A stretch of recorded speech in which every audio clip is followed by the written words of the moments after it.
کہ جہاں تک ان کے گلے شکوے ہیں، ظاہر ہے کہ مطلب جب آپ نے ایک دوسرے کے مد مقابل الیکشن کانٹیسٹ کرنے ہیں تو پھر گلے شکوے تو ہونے ہیں. جب سیاسی نظریات الگ گئے ہیں، سیاسی مفادات بعض جگہ پر کلیش کرتے ہیں، تو کسی بھی اتحادی حکومت کو چلانا کوئی آسان کام نہیں ہوتا. تو چونکہ ظاہر ہے کہ پرائم منسٹر ہمارے نہیں، لیکن آپ کے اختلافات اتنے زیادہ بڑھ چکے بلوچ صاحب، ود ڈیو ریسپیکٹ، کہ آپ کے ساتھ لگتا ہے کوئی بھی نہیں کھڑا ہوا. پیپلز پارٹی بھی دیکھیں یہ تو دیکھیں فروا، یہ تو سارے اندازے ہیں اور یہ تو وقت بتائے گا کہ کون کس کے ساتھ کھڑا ہے. فی الحال تو کھڑے ہیں نا، فی الحال تو کوئی دائیں بائیں نہیں ہوا. اچھا، اور اگر کوئی ہو کھڑے جائے ہیں گا تو تو پھر یہ تو آپ لوگوں کو کورٹ کے دائرہ اختیار میں جو چیزیں تھی جو انہوں نے کہی تھی اس پہ منون عمل درآمد کرنا چاہیے تھا. پھر تو آپ کو گھبراہٹ نہیں ہونی چاہیے تھی. پھر تو آپ کو یہ نہیں کہنا چاہیے تھا کہ جیسے طلال چودھری صاحب نے کہا جی وہ لوگ پتیاں پھینک رہے تھے، یہ کر رہے تھے. دو تین چیزیں تو کلیئر ہو گئی. دو تین چیزیں تو کلیئر ہو گئی. ایک تو جو ڈنڈورا پیٹا جاتا تھا کہ بانی پی ٹی آئی کے فیملی ممبر کی ملاقات نہیں ہو رہی، وہ ان کی بہن کی بھی ہو گئی اور ان کی مطلب ڈاکٹر کی بھی ہو گئی اور ڈاکٹرز کے پینلز کی بھی ہو گئی. اور یہ بھی ثابت ہو گیا کہ حکومت نے آج تک جو یہ کہتے تھے کہ ان کی صحت بہت خراب ہے اور اس پر یہ سیاست کرتے تھے، اور خدا نخواستہ کسی نے کہہ دیا آنکھ ضائع ہوگی، کسی نے تو یہاں تک بھی کہہ دیا کہ خدا نخواستہ وہ دنیا سے چلے گئے ہیں، اس قسم کی گفتگو بھی کی گئی. وہ تمام چیزیں ایکسپوز ہوئیں اور ہمارے کہنے پہ نہیں، خود ان کی بہنوں نے جنہوں نے کہ سپریم کورٹ کے مطلب ہے کہ اس کی وائلیشن کی اور وہ پریس کانفرنس کی، انہوں نے تسلیم کیا کہ ماشاءاللہ صحت ان کی آنکھ بھی بالکل ٹھیک ہے تقریباً، اور باقی ان کا بلڈ پریشر ٹھیک ہے اور ماشاءاللہ ہی از فٹ. تو یہ ہم نے تو نہیں کہا نا، یہ تو خود ان کی بہنوں نے مطلب سر عام کہا ہے. اس کا مطلب ہے کہ جو حکومت علاج کروا رہی تھی وہ بہترین تھی. تو ظاہر ہے بانی پی ٹی آئی کے لیے کچھ سیکورٹی رسک ہیں، ظاہر ہے کہ وہ ایک پارٹی کے سربراہ ہیں اور اس لحاظ سے وہ جو پرائیویٹ ہاسپٹل ہے ٹھیک ہے، وہ مطلب ہے اس میں بہت زیادہ ایشوز تھے. آپ کہنا چاہ رہے ہیں کہ آپ نے جو کچھ آپ کی حکومت نے کیا ہے وہ بالکل ٹھیک کیا اور یہی بنتا تھا. مجھے تو آپ کی بات سن کے یہی بنتا تھا، اندازہ ہو وہ رہا ہے. دا بیسٹ تھا جو حکومت نے کیا ہے، وہ دا بیسٹ ہے. اور اس کے لیے ریویو میں بھی گئے ہم ان کی، ہم یہ چلے آپ ریویو میں گئے، لیکن پاکستان تحریک انصاف بھی توہین عدالت کی درخواست. ہاسپٹل میں بجلی نہیں تھی، وہاں پہ مشین کام نہیں کرتی، دوائی وہاں پہ نہیں ملتی، وہاں پہ سب گاڑی تھی، اور یہاں پرائیویٹ ہاسپٹل میں کچھ نہیں تھا. ماشاءاللہ نہیں کوئی پرائیویٹ ضروری نہیں ہے. نواز شریف صاحب کو بھی پہلے سرکاری ہاسپٹل میں لے جایا گیا تھا، پھر اس کے بعد ان کے شوکت خانم لندن کیڑا بروشا سرکاری اسپتال ہے، پھر اس کے بعد لندن بھیجا گیا نا. پھر اس کے بعد پھر نہیں، وہ تو ایک الگ بات ہے. اب ماشاءاللہ میں دعا کرتی، ویسے آپس کی گل لگی ہے، میں دعا کرتی ہوں کہ عمران خان صاحب کی صحت ایسی ہی رہے جس طرح نواز شریف صاحب کی ہے. ابھی وہ بھی ماشاءاللہ ہیلدی ہیں، ان کے بھی پلیٹلیٹس کم نہیں ہوئے. اور کابینہ نے جو ہے اس کا اجازت دی تھی تو پھر گئے تھے، اور ان رپورٹس کی بنا پر گئے تھے جن سے ان کو گھبراہٹ ہوئی تھی رپورٹس دیکھ کے. ٹھیک ہے، وہ رپورٹس کے بارے میں فیصل واؤڈا صاحب نے آن ریکارڈ ایک چیز کہی ہے. گور صاحب تسی وہ بھی پہلے پلیز دیکھ لو، بات بڑی دور تک چلی جائے گی. لیکن بات یہ ہے کہ کیا منون چیزوں کو ویسے کیا گیا کہ نہیں کیا گیا، اور یہ پولیٹیکل کیوس اتنا زیادہ بڑھ گیا ہے. باوجود مولا بخش چانڈی صاحب، میں پھر فیصل چوہدری صاحب کی طرف جاتی ہوں. چانڈی صاحب، باوجود اس کے کہ وزیر اعظم بھی کہہ چکے ہیں کہ تالی دو ہاتھ سے بچتی ہے، یہ ڈائلاگز یا کہہ لیں یا باتیں کہہ لیں یا آفرز کہہ لیں جو بھی ہیں، یہ پہلے بھی ہوئی ہیں. جہاں پہ بیرسٹر گوہر صاحب کہہ رہے ہیں ایک بار پھر عمران خان صاحب کے ٹیسٹ کرائے جائیں، انہیں اسپتال منتقل کیا جائے، تسلی نہیں ہو رہی. وہاں پر ہم دیکھ رہے ہیں کہ ہلچل یہ بھی ہوئی ہے کہ مولانا صاحب اگر پی ٹی آئی کے ساتھ بیٹھ جاتے ہیں، الائنس کی طرف یہ چیز بڑھ جاتی ہے، بڑھ گئی ہے، تو پھر کیا پیپلز پارٹی کے چانسز ہیں کہ وہ بھی اس بہتی گنگا میں ہاتھ دھوئے؟ ایک بار ہم پی ڈی ایم 2 دیکھیں 2.0 وداؤٹ نون لیگ یا اگینسٹ نون لیگ، ایسا کوئی چانس ہے؟ میں دیکھیں سیاسی پارٹیوں سے فیصلے حالات کرواتے ہیں. سیاسی حالات کیا بنتے ہیں، سیاسی حالات کس چیز کی تقاضا کرتے ہیں، پارٹیاں تو اس پر عمل درآمد کرتی ہیں. یہ فرمائشی پروگرام تو حکومت کا نہیں چلے گا. ہم نے تو حکومت میں مدد کی، ہر جگہ پہ ان کے ساتھ رہیں، لیکن ہم نے کہا وزارتیں نہیں لیں گے تاکہ آپ جب اترتے ہو اپنی ناکامیاں چھپانے کے لیے پھر دوستوں پہ الزام لگاتے ہو کہ فلاں وزارت، بھائی وزارت ابھی آپ کو آئی، اب آپ چلائیں. ابھی خان صاحب کا معاملہ ہے، سپریم کورٹ کا فیصلہ تھا، آپ کو عمل درآمد کر دیتے تو کیا ہوتا؟ دیکھیں میں بتاتا ہوں، پاکستان کے استحکام کے لیے، معاشی استحکام، سیاسی استحکام، سب کے لیے ضروری ہے کہ سیاسی طور پر ہمارا ماحول اچھا رہے. میرا خیال ہے خان صاحب والے کوٹ کے معاملے پر عمل درآمد کیا جاتا تو کچھ حالات بہتر ہو سکتے تھے، لیکن ایسا نہیں ہوا. کیا وجہ لگی آپ کو؟ کیوں نہیں عمل درآمد کیا گیا؟ حالانکہ وہ تو کہہ رہے ہیں کہ ہم نے کیا، ہم نے تو اپنی طرف سے the best state of the art. ان کے منشور میں، ان کے ذہن میں، ان کے دل میں اتنی سی بھی جگہ اپنے مخالف کے لیے نہیں ہوتی ہے. بڑے تنگ دل ثابت ہوتے ہیں. اور میں ہمیشہ کہتا ہوں، میں آپ کے سامنے بھی کہہ رہا ہوں، ان کو علاقائی بڑا تکبر ہے. یہ اگر پاکستانی بن کر سوچے تو پھر تکبر سے کام نہیں لیں گے، لیکن ان کو علاقائی تکبر ہے. یہ سمجھتے ہیں ہم طاقتور ہیں، اور کسی صوبے کو وہ نظر میں نہیں لاتے، خاص طور پہ سندھ اور بلوچستان کو تو وہ کسی خاطر میں نہیں لاتے، اور نہ ان کی بات کو سنتے ہیں، نہ اہمیت دیتے ہیں. پختونخوا ان کی مجبوری ہو جاتی ہے، اس کی وجوہات ہیں بہت ساری. لیکن میں کہہ رہا ہوں، نون لیگ خاص طور پہ، نون لیگ کبھی بھی سیاسی استحکام کی طرف اس انداز میں نہیں جاتی کہ اس کے ساتھ مخالفین بھی ساتھ ہوں. اگر ان کو چلنا چاہیے. اور میں پھر برملا ایک بات کہتا ہوں، نواز شریف صاحب بطور وزیر اعظم کے اور شہباز شریف صاحب بطور وزیر اعلیٰ کے، اور ابھی بھی ایک دل بھی وفاق پاکستان کے نمائندے کی حیثیت میں اپنا چہرہ نہیں دکھایا. انہوں نے وفاق میں وزیر اعظم اور وزیر اعلیٰ بیٹھتے ہوئے بھی صرف ایک علاقے کی بات کی. میں تو شہباز شریف صاحب کا پانی کے معاملے پہ بیان بھول نہیں سکتا. جناب ہم یہ چلائیں گے، آپ کو جو چاہے کرنا ہے، ایسے تھوڑی چلے گا ملک.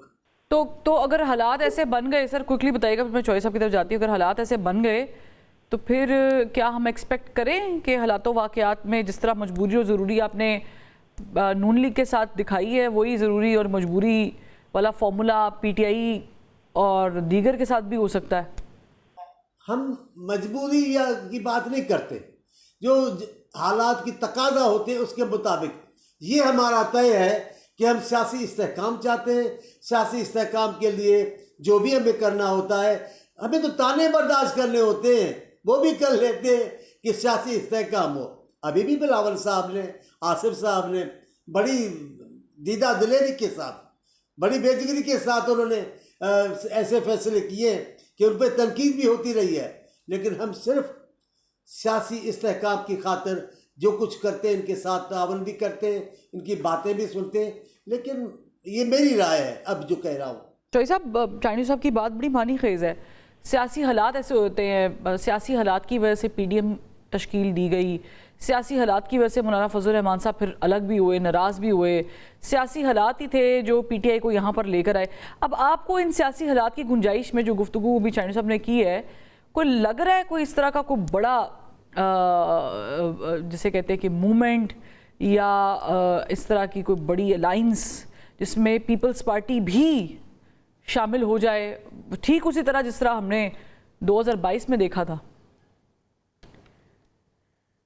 دیکھیے، جب شپ ریک ہونا شروع ہو جاتا ہے، یعنی ٹوٹنا شروع ہو جاتا ہے، ڈوبنا ہو جاتا ہے، تو پھر جہاز سے لوگ اترتے ہیں، چھلانگیں مارتے ہیں اور اپنی جان بچاتے ہیں. یہ سیاسی جماعتیں جو ہیں ظاہر یہ دیکھ رہی ہیں کہ نون لیگ کا جو یہ جہاز ہے یہ ڈوبنے والا ہے. مولانا صاحب کی جو گفتگو ہے، اور خاص کر ان کی جو تقریریں آ رہی ہیں پچھلے کوئی 2-4 ہفتوں سے، بہت سخت ہیں اور بہت حقائق پہ مبنی ہیں. اور بلاول صاحب کی یہ بات بڑی خوشائند بھی ہے. میں سمجھتا ہوں کہ پی ٹی آئی کو اس پہ عمل درآمد کرنا چاہیے اور فوراً پارلیمانی کمیٹیوں کو جوائن کرنا چاہیے. وہاں پہ حکومت کو سسٹم میں پارلیمنٹ کے اندر رکھ کے جو اپوزیشن ایک نظر نہیں آتی تھی وہ کرنی چاہیے، اور ایک جوائنٹ اپوزیشن کا ایک الائنس جو ہے وہ بنے گا. اس سے اور حکومت جو ہے اس کی پرابلمز میں آپ دیکھیے کافی اضافہ ہو چکا ہے اور بہت سارا اضافہ ہوگا. اور جو میں تاریخ کا بار بار میں آپ سے ذکر کر رہا ہوں، اس کے پیچھے بھی یہ وجوہات ہیں. جس طرح سے پیپلز پارٹی کو کارنر کیا گیا ہے اتحادی ہونے کے باوجود، ان کی بہت ساری چیزوں کے اوپر آنکھیں بھی دکھائی جاتی ہیں، ایم کیو ایم کے ذریعے ان کو بلیک میل بھی کیا جاتا ہے. اور یہ حکومت جو ہے یہ اپنے